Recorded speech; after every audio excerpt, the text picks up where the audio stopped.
नमस्कार दोस्तों। आज की स्टॉक लर्निंग में हम लोग जानेंगे एक अजीबो-गरीब नाम होती है कई बार और वो नाम आपके हमारे जीवन में बड़ा महत्व रखता है। ऐसे एक कंपनी का नाम है जीना सीखो।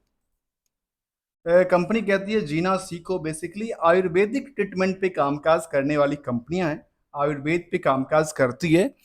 तो कंपनी के आज स्टॉक मार्केट में लिस्टेड है, तो हम इसी स्टॉक की बात चर्चा करेंगे। और खास के देखा गया कि एनएससी पे लिस्टेड है, ये बीएससी पे नहीं है, केवल और केवल एनएससी पे लिस्टेड है। और लिस्टेड भी हुआ था 2022 में जीना सीखो। और ये लाइफ साइंस से रिलेटेड कामकाज करती है कंपनी, आयुर्वेदिक में कामकाज करती नजर आती है। क्या क्या मार्केट पोटेंशियल है और क्या लगातार चार्ट की आप आकलन करके देखें तो लगातार एक बिल्डअप होती नजर आती है। चार्ट लगातार बिल्डअप होती नजर आती है।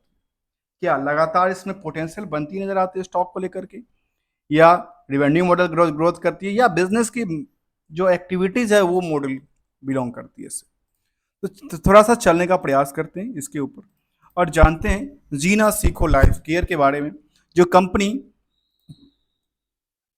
One of the leading Ayurvedic health care systems providing in India.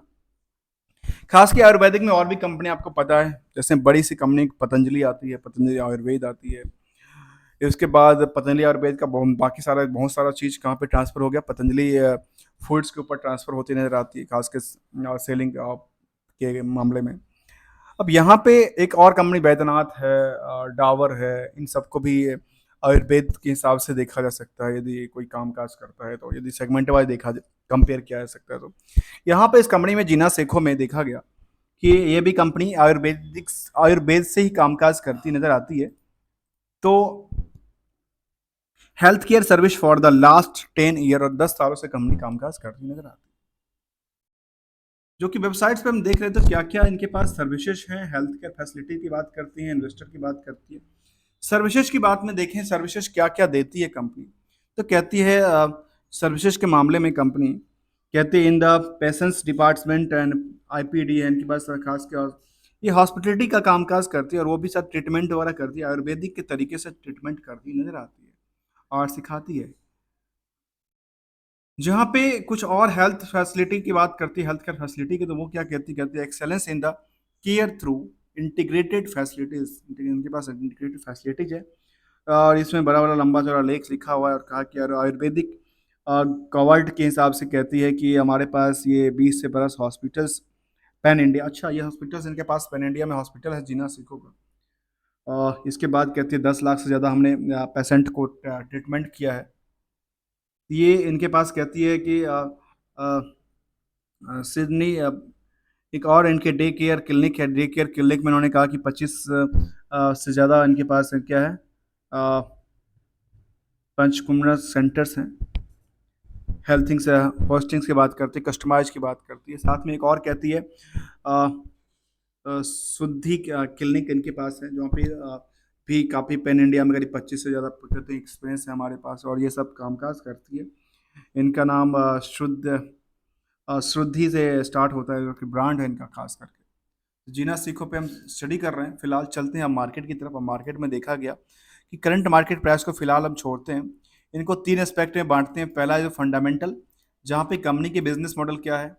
नाम तो कहते हैं आयुर्वेदिक में डील करती है, लेकिन कंपनी हॉस्पिटल्स वगैरह चलाती है, क्लिनिक्स वगैरह चलाती है, और वहाँ पे हो सकता है ये आयुर्वेदिक की तरीके से कामकाज करती हो, ऐसा हो सकता है और होता है कंपनी में। अब आते हैं दूसरी तरफ जिसका नाम है ट्रेंड। अब ट्रेंड को आमतौर की भाषा में कहते हैं टेक्निकल एनालिसिस, और हम दोस्तों यहाँ पे क्लियरिटी के साथ कहता हूँ कोई भी टेक्निकल एनालिसिस नहीं करते हैं। हम भी एक ट्राई करते हैं किसी स्टॉक को समझने के पर्पज से। एक आम इन्वेस्टर इस स्टॉक को किस किस पॉइंट्स ऑफ व्यू से समझ सकता है, कैसे समझ सकता है उसको, फाइनेंशियल को लेकर के या चार्ट को लेकर के, या फिर उसकी सेंटिमेंटल जो खबर आती है, इंफॉर्मेशन आती है उसको लेकर के। तो यहाँ पे टेक्निकल की बात तो नहीं करूँगा, लेकिन ट्रेंड की बात करूँगा। क्या इनका रिवेन्यू ट्रेंड बढ़ती है, क्या इनके स्टॉक ट्रेंड बढ़ती है, या रिवर्सल तो नहीं है।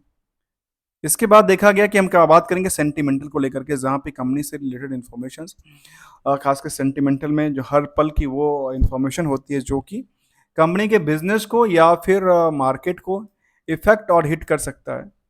तो चलिए जानने की स्टार्ट करते हैं। पहला पड़ाव से, जहाँ पे बुक वैल्यू के बारे में कहती है कंपनी, करीब 77 रुपये 30 पैसे का। इंटरेस्टिंग वैल्यू के बारे में कहती है 897 रुपये का, अर्थात जितना इनका बुक वैल्यू है उससे कई गुना, करीब करीब 11-12 गुना बढ़ सकते, 84 नियर अबाउट द 12 गुना के आसपास क्या है इनकी एसेट्स वैल्यूएशन को कहते हैं इंटरेस्टिंग वैल्यू, वो निकल के आती है। इसके नेक्स्ट पड़ाव में देखा जाए तो कहती है कि इस स्टॉक का पी क्या कहता है। स्टॉक के पी के आकलन करेंगे तो कहती है 40.20, जबकि इंडस्ट्रियल की बाकी कंपनियों का पीएस करके देखेंगे तो वो कहती है कितने का 28.10 का।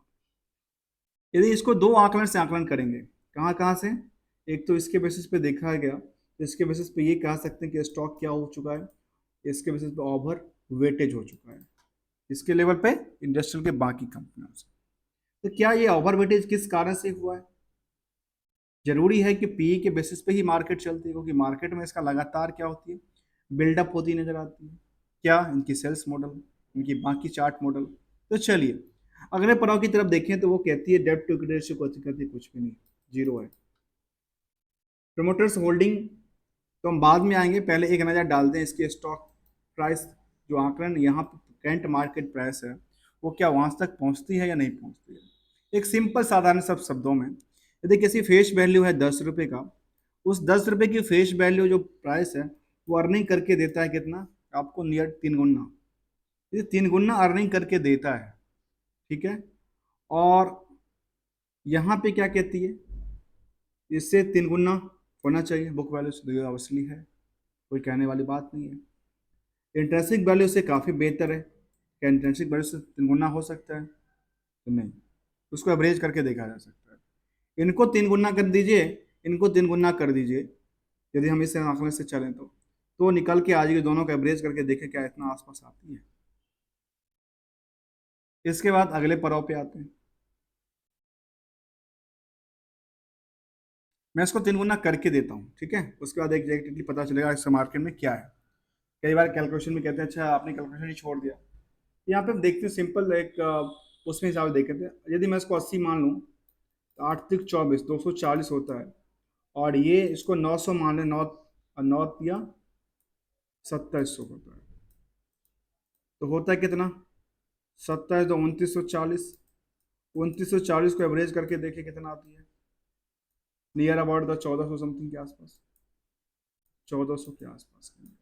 तो ऐसा लगता है कि स्टॉक जो है आगे फिलहाल, जो मैं कह सकता हूँ उसको, ये 1200 से लेकर के और 1400 तक का सफ़र, 1500 तक का सफ़र कर सकता है। किसके बेसिस पे?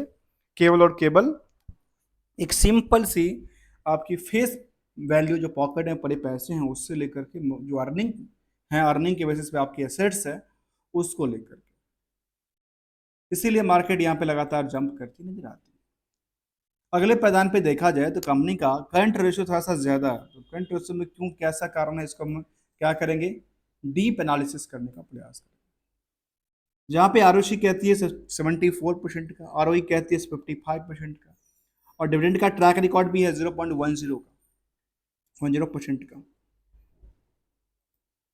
अगले पड़ाव की बात करें तो नंबर ऑफ शेयर के आते हैं करीब करीब 2.5 करोड़ का। अब 2.5 करोड़ के बाद प्रोमोटर्स होल्डिंग में, इस 2.5 करोड़ में कितना है, 68% की प्रोमोटर्स होल्डिंग है। और तो चलिए अगले पड़ाव पे, अभी तक उम्मीद करते हैं आपने चैनल को सब्सक्राइब किया होगा, चैनल को यदि सब्सक्राइब नहीं किया तो वीडियो को लाइक, चैनल को सब्सक्राइब कर दीजिए। और चलिए लेटेस्ट लर्निंग के जानने के लिए डीप एनालिसिस की तरफ, और क्या क्या कहना चाहती है कि पीयर्स में क्या क्या कंपनी है जो कि हमने यहाँ पे देखा था, यदि ये आयुर्वेदिक से कामकाज करती है तो उसके साथ क्या हो सकती है। लेकिन यहाँ पे कंपेयर करने के टाइम में देखा गया कि यहाँ पे टोरेंट फार्मा से, ग्लैंड्स फार्मा से, अजंता से, क्लूपिन से कंपेयर किया जा रहा है। मुझे लगता है कि इससे क्या बेहतर है क्या नहीं है। बीएससी एनएससी क्या कहती है, एनएससी के बारे में पीयर्स क्या कहती है उसके बारे में, एनएससी के पीयर्स कहती है इसको कंपेयर के करने के टाइम पे कहते हैं जगसन पाल फार्मास्यूटिकल से, शीकॉम से, विनित से, जियो सीखो, इसके बाद सेंट से, कुछ बड़ी कंपनियां जहाँ पे स्टैंड लोन डेटा के हिसाब से देखा जाए, या कंसोलिडेटेड डेटा देखें तो कहती है स्टार से, सिनकॉन से, बेटा ड्रग से, तो इन सब कंपनी से इसको कंपेयर किया जा सकता है। तो चलिए अगले कदम पे, और अगला कदम का नाम है कंपनी कब लिस्टेड हुई थी, 2022 में लिस्टेड हुई थी। और इसके बाद अब चलते हैं अगले कदम जहाँ पे हम क्वार्टरली रिजल्ट को देखने का प्रयास करेंगे आखिर क्या है, वो क्या कहना चाहती है। कंसोलिडेटेड डेटा देखें तो कुछ कुछ कहती नहीं, 2023 तक कंसोलिडेटेड डेटा था, उसके बाद कंसोलिडेटेड रहा नहीं, उसके बाद स्टैंड लोन डेटा हो गया। स्टैंड लोन डेटा में कहती कंपनी नियरली जो लगातार क्या हुई, बिल्डअप हुई, कहती हाँ बिल्डअप तो हुई। खास कर 24 में आकर उन्हें स्टैंड लोन डेटा बनी, उससे पहले क्या था, कंसोलिडेटेड डेटा था। तो उससे पहले क्या था, काफी कम था, 118 करोड़ के आसपास का था, और 152 करोड़ ये स्टैंड लोन डेटा के सेल्स में था। सेल्स लगातार क्या हो रही है इनकी, बिल्डअप हो रही है। सेल्स बिल्डअप हो रही है तो प्रॉफिटिबिलिटी पार्ट के बारे में क्या कहती है, करीब करीब 50 करोड़ तक का प्रॉफिट ले गया, मतलब क्या कहते हैं इसको, टॉप ऑफ द ईयर कह सकते हैं, टॉप ऑफ द क्वार्टर कह सकते हैं। लगातार क्वार्टरली में भी जंप करती है, चाहे वो क्यू और क्यू का देखा जाए डेटा, क्यू और क्यू में लगातार क्या हो रही है, बिल्डअप होती नजर आती है। अगले प्रॉफिटेबिलिटी के बारे में बात करें तो वो कहती है नियरली 324 करोड़ तक का टोटल इनका 24 में गया था डेटा, और रिजल्ट की बात और प्रॉफिटेबिलिटी की बात करें तो वो भी करीब 70 करोड़ तक पहुंचा था, जो कि देखेंगे लगातार क्या हो रही है, ईयर ऑफ ईयर बिल्डअप होती नजर आती है। अर्थात वायो वाई में लगातार 200%, 250% से लगातार जंप करती नजर आती है। किसका, तो यदि किसी बिजनेस का 250% से लगातार जंप करती नजर आए, क्या, उनकी या तो नेट प्रॉफिट पार्ट, तो फिर कंपनी का पोटेंशियल तो बनता है ना। अब बनता है तो इसलिए तो मार्केट में आप देखेंगे, इसके चार्ट को आंकलन करके देखें तो चार्ट इसलिए तो लगातार बढ़ती नहीं जाती, कभी चार्ट में कभी गिरने वाली हालात देखने को नजर नहीं आई जो उतने इस लेवल से गिरी हो। हाँ, प्रॉफिट बुकिंग हर जगह होता है, यहाँ भी हुआ है प्रॉफिट बुकिंग, लेकिन प्रॉफिट बुकिंग के बाद भी क्या कहता है, सस्टेनेबिलिटी दिखाती है स्टॉक में।